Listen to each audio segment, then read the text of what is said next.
qual eles foram escolhidos para serem cardeais. São os representantes, poderíamos dizer assim, são os representantes, os interlocutores, né, diretos entre o Vaticano e a igreja local.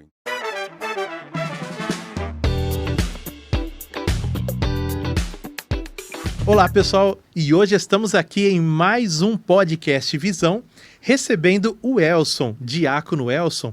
Ele é ali da comunidade São Vicente de Paulo, do nosso Grande Tulipas. Tudo bem, Elson? Tudo bem, graças a Deus. E você, Tiago? Tudo na paz? Graças a Deus, viu? Que bom estar aqui com você hoje. Eu não sei como é que eu falo, se são os seus espectadores, são os seus internautas, né? Fique à vontade. À vontade, tá bom, tá ok. Mas tudo bem, viu? Graças a Deus. Vontade. Você tá bem também? Estamos bem, muito obrigado, né, por aceitar esse nosso convite. É uma alegria muito grande ter você aqui com a gente, né? E já vou começar com algumas perguntas, algumas dúvidas aqui, viu, Elson? Ok. Legal. Começando nos nossos contatos lá, que estava marcando, se eu não me engano, Ministro Elson, que eu já te conheço faz tempo, né? Estava marcando Ministro Elson, só que daí eu sei que também você é diácono. Perfeito. O que é isso? Ministro é uma coisa, diácono é outra? Como é que funciona? Sim, na realidade, né, quando nós tivemos o primeiro contato, eu estava atuando na igreja como ministro. Ministro são pessoas leigas, tanto homem como mulher. Homens casados, né, que se dispõem a servir a igreja, né, mas não na condição de uma pessoa que receba a ordem, mas recebe o serviço, o ministério, né? Qual é a função do ministro? Ajudar o padre, ajudar o diácono nas celebrações das missas, entregando a Eucaristia, organizando o espaço celebrativo e também levando comunhão para os nossos irmãos enfermos, né? Os nossos irmãos que não podem ir à igreja, não podem participar da missa por questões de enfermidade ou muitas vezes pela idade avançada não podem ir até a nossa igreja, nós vamos até os nossos irmãos. E o ministro é esta pessoa que leva Jesus eucarístico nas casas, né? Então, eu era ministro naquela época, fui ministro desde 2000, né? Em 2015, eu recebi o convite, né, para que eu entrasse na escola diaconal. É um estudo que a diocese, né, faz para pessoas que ela aponta como pessoas que podem servir a igreja de uma forma mais profunda, né? E aí faz o convite, nós vamos para a escola diaconal, participamos durante 6 anos e meio de estudos.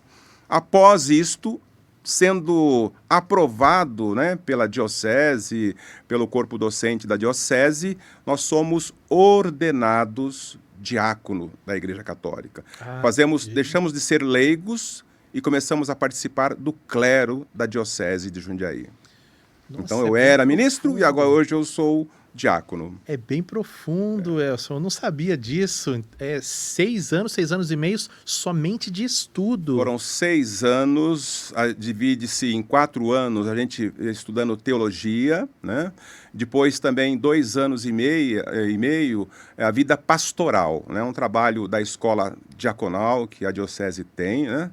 E são 6 anos de preparação. A gente não é ordenado diácono, né? Dia pra noite? Não. Tem 6 anos. A igreja tem muito cuidado, inclusive, né? Tem escrutínios junto com a comunidade, com pessoas da comunidade, aonde você vive, da onde você veio também, para ver se aquela pessoa escolhida, né? Ela pode seguir em frente, né, nesse grande ministério.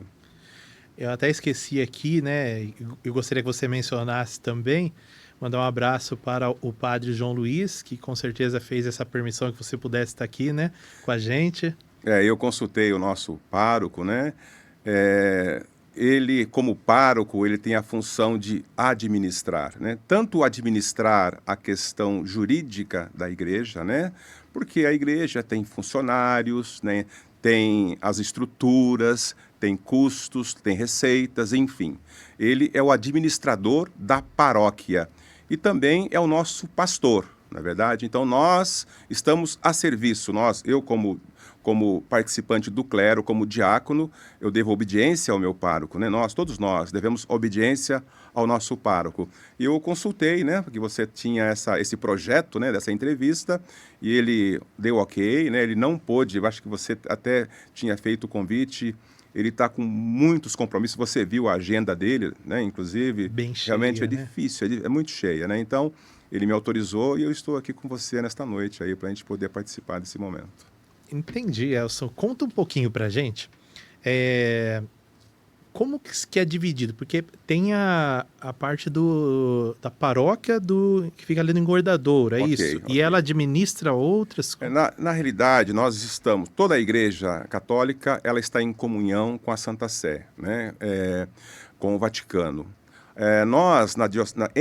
No Brasil, nós temos a Conferência Nacional dos Bispos do Brasil, a CNBB. A CNBB divide todo o território nacional em regiões, né? E dependendo da demanda, dependendo da quantidade de pessoas, né, que existe numa certa região, né, dependendo também da quantidade de paróquias que existe numa região, se direciona como diocese. Então, todos nós fazemos parte de uma diocese. Nós fazemos parte da diocese de Jundiaí. A diocese de Jundiaí é uma região grande que compõe 11 municípios, né? Dentro da diocese existem as regiões pastorais.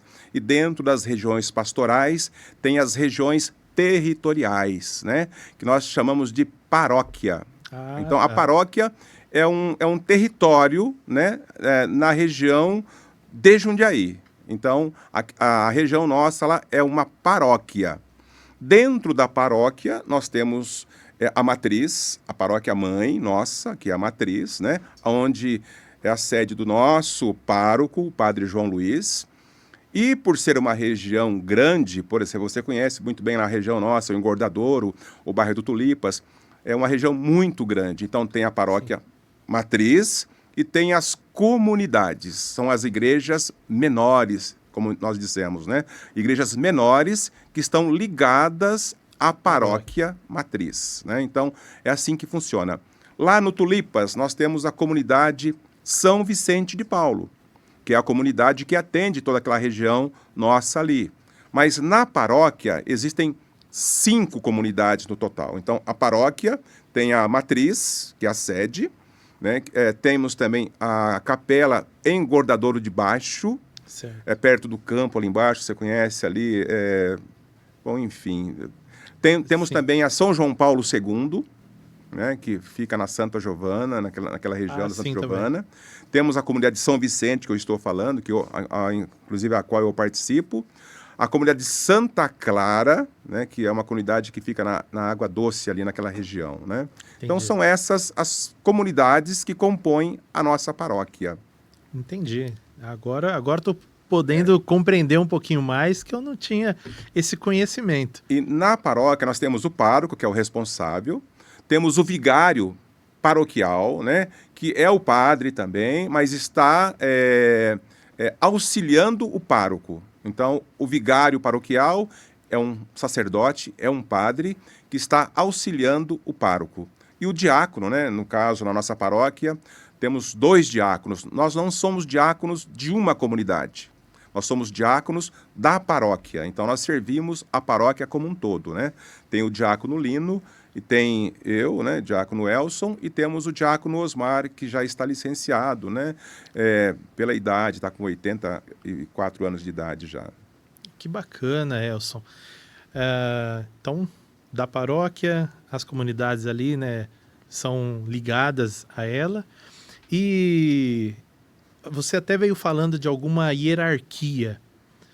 Como que funciona essa parte da hierarquia, né? Eu só entendi que, até mesmo para ser o diácono, eu vi que, nossa, é um bom tempo de estudo. Já achei bem bacana essa parte. Mas como funciona? Por exemplo, você, se quiser seguir, né, aonde que você seguiria, né? Tá.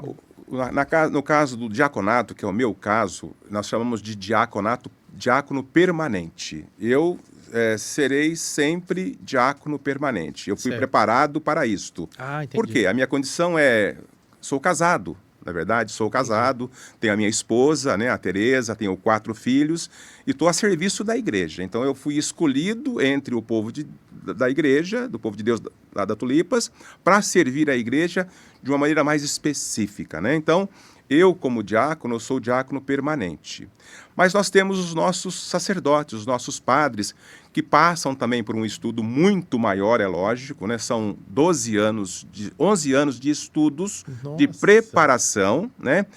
Antes deles receberem o sacramento da ordem, né? Que é o qual eu também recebi, mas eu recebo num grau menor, né? Entendi. Num 3º grau, né? Então, eu sou diácono que antecede o padre. O padre, por exemplo, ele se prepara durante 11 anos, né? Antes dele ser ordenado padre, ele é ordenado diácono transitório.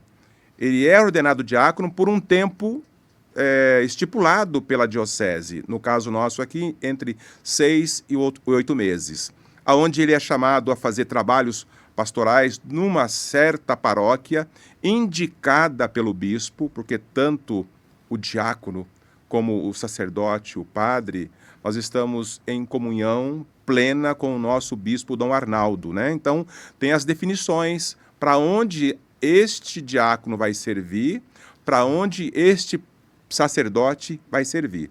Mas o sacerdote, então, antes dele ser ordenado padre, ele recebe a ordem do diaconato.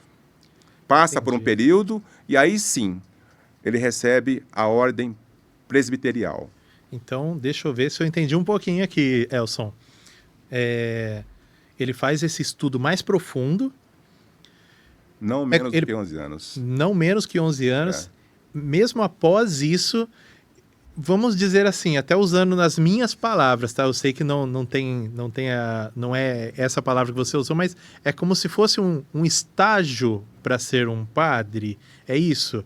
Que ele passa esses meses, 8 a 9 meses, como se fosse um estágio para depois ser o padre realmente. Na igreja nossa tem toda uma trajetória, né? Um crescimento pessoal de cada um, né? Por exemplo, o padre, né? Para ele se tornar padre, antes ele foi diácono. Para ele se tornar diácono, antes ele foi acólito. Entendeu? Então a gente recebe esses graus, né, de crescimento, tanto na vida espiritual como na vida ministerial, de serviço, você entendeu? Entendi. Então, nós temos a igreja, num todo, ela tem muito esse cuidado, porque sabe como são as coisas. Nós somos homens, na verdade, nós temos temperamentos diferentes, nós temos maneiras de pensar diferentes, e aí a igreja tem todo um cuidado, nós temos que pensar juntos, né? Inclusive, nós estamos num momento muito importante na igreja, onde nós somos chamados a caminharmos juntos, né? E como você caminha junto com pensamentos totalmente distintos, diferentes, na verdade. Então tem que ter este certo cuidado, né, para que as pessoas elas possam assumir funções e cargos na igreja, né, para caminhar junto, para não existir divisão, né? A divisão é perigosa, é complicada, né? Não catequiza, ela prejudica. Então a igreja tem esse cuidado realmente, né? Esse trabalho é importante. Estes 6 a 8 meses que eu falo, depois, na realidade, antes dele ser ordenado padre, é apenas um estágio para que ele, já num grau de ser uma pessoa que recebeu a ordem, ele já comece, nesses 6 a 8 meses, a servir a igreja como um homem que recebeu o sacramento da ordem, para depois confirmar esse sacramento no sacramento da ordem também, mas no nível presbiterial, né? Entendi. E acima do padre viria... Nós temos o bispo, né? Que ao qual nós somos liderados, né? O nosso pastor é o nosso bispo diocesano, né? Ele que comanda a igreja, né? É lógico que tem que tem um colégio, né, de presbíteros, de padres, né, que o ajuda, né, um conselho que o ajuda. Mas é dele as decisões daquilo que acontece na diocese, nesses 11 municípios, nas 66 paróquias que existem nestas 11 cidades, né? E tem mais 3 quase paróquias, ou seja, são comunidades igual a nossa lá, a São Vicente, né?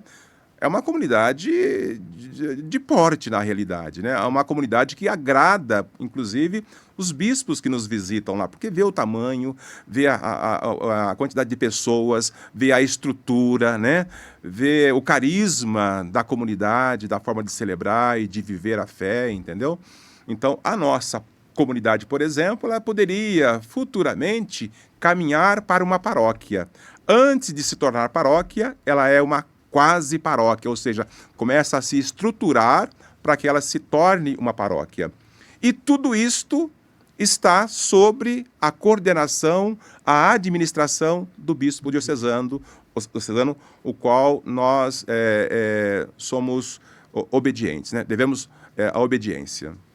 E acima do bispo... Aí nós temos, né, os cardeais, na verdade. Os cardeais. Os cardeais, né? São bispos também, né? São bispos que são escolhidos pela CNBB. Não é nem pela CNBB. Na realidade, existe um critério do Vaticano, né, do próprio Papa, né, do colégio, né, dos consultores do Papa, para eleger cardeais nos países, né? Em qualquer país. Então, vem do Vaticano a decisão da escolha de um cardeal. Então, no Brasil, pelo tamanho do Brasil, existe uma necessidade de tantos cardeais. Eu não sei aqui, pode precisar quantos cardeais, né? Então, esses cardeais, eles representam, né, todos os bispos, né, do Brasil, do território nacional, você entendeu? Por exemplo, quando acontece de falecer o nosso Santo Padre, o Papa, por exemplo, né? Existe uma eleição, né? Para que se eleja um novo Papa. Essa eleição ela passa pelas mãos dos cardeais, né? Então, nós temos na ordem o diácono, o padre, o bispo e o cardeal, né? E aí depois o nosso Santo Padre. Ah, agora entendi essa hierarquia. Eu não tinha conhecimento de tudo isso, confesso. E esses cardeais que administram acima do bispo, né? Eles ficam, os do Brasil, ficam no Brasil ou eles ficam no Vaticano? Eles têm a função pastoral, é lógico, na região ao qual eles foram escolhidos para serem cardeais. São os representantes, poderíamos dizer assim, são os representantes, os interlocutores, né, diretos entre o Vaticano e a igreja local, entendeu? Então, por exemplo, nós temos o cardeal que fica em Brasília, né? Entendi. Temos o cardeal que fica na região, nas regiões pastorais a nível Brasil. Então, tem um cardeal que fica no Rio de Janeiro, na Bahia, você entendeu? Então, ficam aqui mesmo, mas estão sempre em contato com o Vaticano, né? Eu já pude ver pela TV, né, quando há a votação, né, desses cardeais. Esses são os mesmos que eles se reúnem do mundo todo e vão para o Vaticano, é isso? Vão. Interessante. Quando, por exemplo, houve o falecimento de um padre, de um papa, né? Esse é um concílio, né? É uma união, é uma reunião geral dos cardeais do mundo todo, né? Que são chamados, né, para Roma. Por exemplo, se o cardeal do Rio de Janeiro tiver num serviço pastoral na região X lá do Rio de Janeiro, né? E acontece esse evento, ele já sabe que ele vai ter que ir para Roma, então ele aguarda o chamado, vai para Roma e lá no Vaticano eles vão fazer as reuniões normais, necessárias, né? Em oração, para depois aí sim eleger o novo substituto, né, do Papa que faleceu. Entendi, Elson. Muito legal saber de tudo isso. Agora eu queria saber um pouquinho mais ali, mais localizado ali do Tulipas mesmo, né? Tá. Até foi citado aqui sobre... o pessoal passa lá na frente, realmente é é uma arquitetura bonita, é uma igreja bonita, né? É uma comunidade que está ali no nosso meio. Quantos membros que aderem à missa? Não sei qual que é o dia. Nós temos um número, assim, a nível paroquial, nós temos em torno de 4.300 pessoas, 4.500 pessoas que participam das nossas missas dominicais, né? Porque nós temos as missas semanais também, nós temos as missas em várias comunidades, né? Então, temos terça, quarta, quinta, sábado, né? E tem a missa dominical. Então, o número que eu estou te passando aqui é um número das pessoas que participam das nossas missas dominicais. A nível paróquia, em torno de 4.300 a 4.500 pessoas. Na nossa comunidade, lá no Jardim Tulipas, em torno de 1.500 a 1.800 pessoas. Como a gente fala missa dominical, entende-se as missas que acontecem para nós no sábado, depois das 18 horas, tem o mesmo significado, o mesmo sentido da missa do dia do domingo, o dia todo. Então, as missas das 18 horas e a missa das 8 da manhã no Tulipas dá em torno de 1.500 pessoas pela média. É muita gente, né? Bastante gente, Meu Deus. graças a Deus. E quantos cabem de uma vez só lá dentro? Olha, o nosso espaço, a gente, assim, no conforto, né? Vamos falar num conforto, porque nós temos celebrações ali que é fora da média, né? O Domingo de Ramos, por exemplo, né? É uma participação muito grande das pessoas, né? Fiéis de todos os lugares, a gente coloca mais de 1.200 pessoas num evento só, né? Mas assim, de uma maneira confortável, acolhendo 750 pessoas, 800 pessoas em cada celebração. Que bacana, Elson. E eu vi que eu lembro da Igreja Católica, foi muito marcante num episódio que atingiu diretamente a minha família e a muitos outros, em 2016, que houve aquela tragédia lá no Tulipas. E a Igreja Católica foi um ponto ali fantástico, né? No acolhimento, na ajuda. Teve uma união de todos, né? Mas a Igreja Católica foi fundamental, ali foi bem legal. Então, esse trabalho social da Igreja Católica é sempre muito bonito. Qual que é a atuação desse trabalho social da Igreja dali do Tulipas? É focado ali ou é direcionado do Engordadouro para cá? Como que funciona? Na realidade, inclusive em 2016, desse evento que você comentou, aquela enchente que nós tivemos ali do Rio Jundiaí, né, alagou toda a parte baixa do Tulipas, né? Eu era moderador da comunidade, né? Fica um responsável direto pelo padre para coordenar, né, as atividades ali na comunidade, na São Vicente. Eu era moderador na época. E realmente eu estava presente, a gente fez um trabalho muito bonito. Na época era o padre Marcelo Alessandro, inclusive, né? A gente distribuiu comida, distribuímos roupas, distribuímos colchões, tivemos doações, montamos o nosso centro comunitário, um centro de apoio, né, aos atingidos naquela época. Foi uma coisa muito bonita. Foi assim, sem pensar, foi se organizando no momento, né? Apareceu a necessidade, falamos com o nosso pároco, padre, precisamos de colocar o nosso salão aqui a serviço da comunidade. Pode fazer, manda ver, o que precisar, conta com a gente. E assim a gente fez, e na sequência ele também foi lá para estar conosco também e ajudar, né? Aí fomos ajudar a limpar as casas, levando comida, vendo quem precisava de refeição, de colchões e de roupas. Inclusive, nós acolhemos famílias que não tinham condições de dormirem em suas casas, pelo estado que ficou pela enchente. Nós acolhemos, fizemos um plantão de acolhida e atendimento a essas famílias lá no nosso salão. É pequeno, mas comportou muita gente naquele momento difícil, né? O trabalho social, na realidade, é um trabalho muito importante. A igreja, ela vê isso como fundamental. Essa é a verdade, né? Até porque essa é a mensagem de Jesus, não é verdade? Nós temos que estar aqui para atender o nosso próximo, os mais necessitados. Jesus tinha um amor, né, predileto para aquelas pessoas da margem, né? Aquelas pessoas mais necessitadas. E você falar de Jesus e não ter uma preocupação com a parte social, você não está sendo um cristão de fato, né? Nós, por exemplo, nós temos lá a Pastoral dos Vicentinos. O que essa pastoral faz? Ela coleta alimentos diante da sociedade local ali e oferece cestas básicas também para famílias necessitadas da localidade, né? E é interessante que, olha só, a gente organiza tudo isto, né? Mas quem doa o alimento não necessariamente são católicos.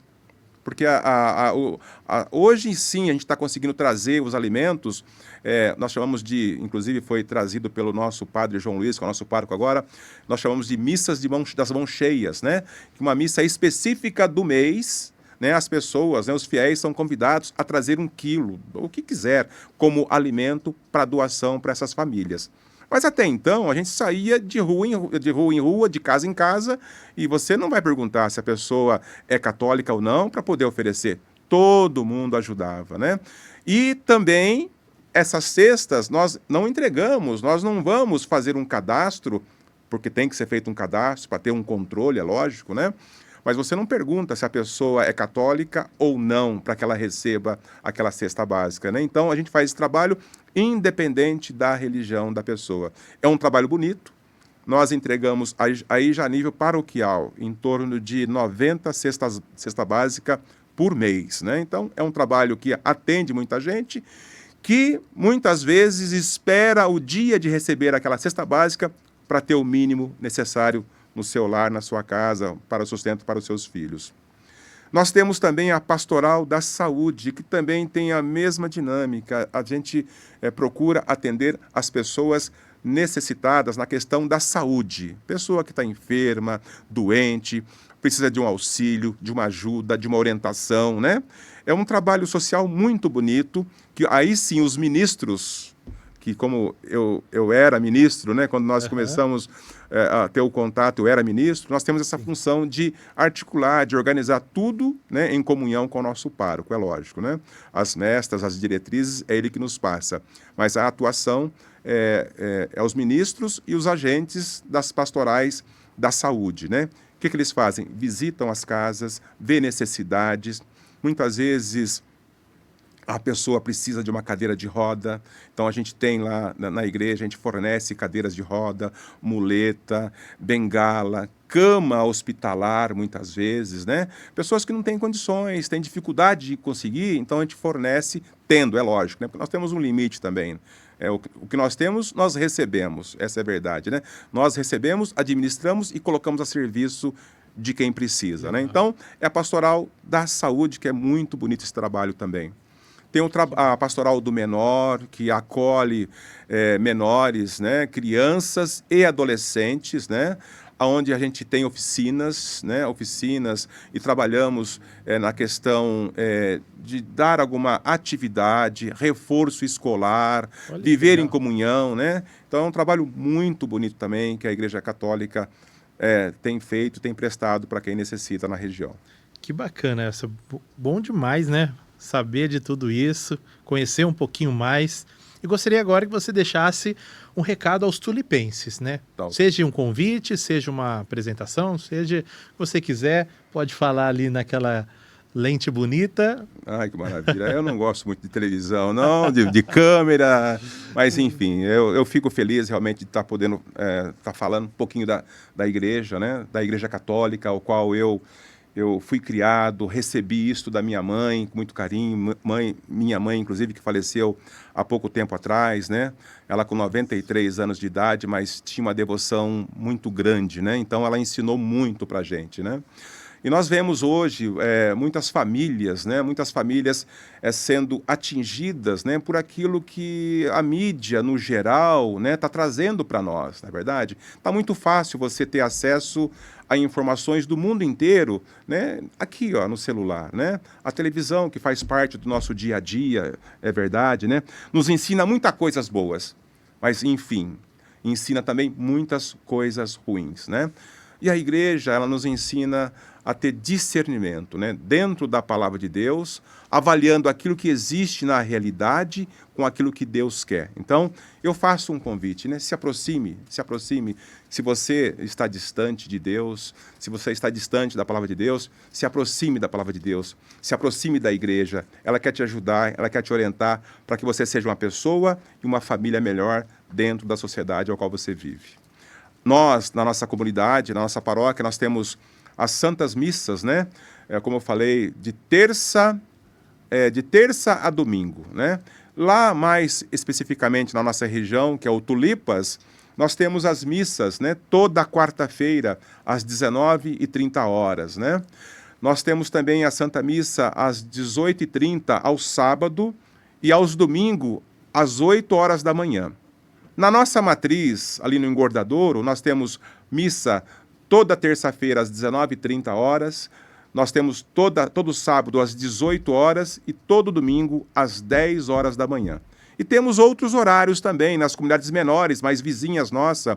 A São João Paulo II, por exemplo, tem a missa às 18h30 aos domingos. Tem às 19h30 às terças-feiras, não é verdade? Então, ou seja, vários momentos, vários horários para que você, desejando, você possa estar participando conosco. Venha participar conosco. Recado está dado, então, pessoal. Muito obrigado mais uma vez, agradeço, né, a sua presença aqui, Elson. Esquecendo também de deixar um grande abraço aqui para o Eduardo Lino, também um grande abraço, diácono Eduardo Lino, né? Também mandar um abraço aqui, eu vejo cantando lá de vez em quando em alguns vídeos o Adilson, e um abraço para o Adilson e para a Cleo aqui também. E fica aqui, pessoal, mais uma edição do podcast Visão.